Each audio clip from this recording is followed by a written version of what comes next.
What's up, everyone? Welcome to Program Your Remote. Today we're going to be removing the tail light from a Chevy Equinox. This is a 2020, but it'll be the same on several different years.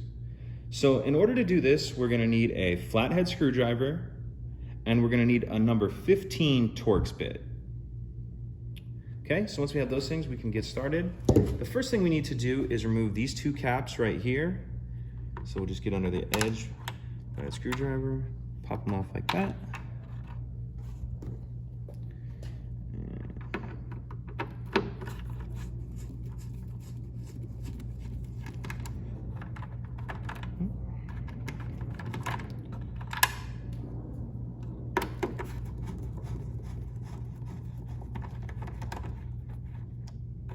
Okay, so once we remove those two number 15 Torx, we can go ahead and pull the tail light off. And what you're going to do is get a hold of it and just pull straight back. Try to come straight back towards you.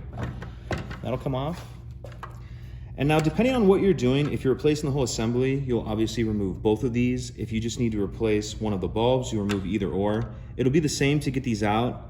No matter which one you're doing, you go about a quarter of a turn, and then it'll come out of there like that. Put it back in, same thing, line it up, quarter of a turn. So once you have whatever you need to replace, to put it back on, you'll need to line up three things. There's a guide here, there's a guide here, and then there's this little receiver right here that's gonna clip onto this. So we have our one guide going in here, our one guide going in here, and then our receiver is gonna clip on that.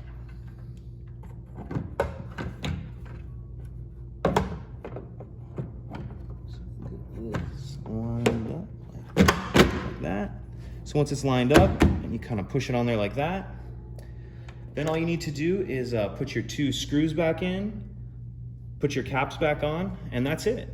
Pretty simple. If you have any questions, please let me know.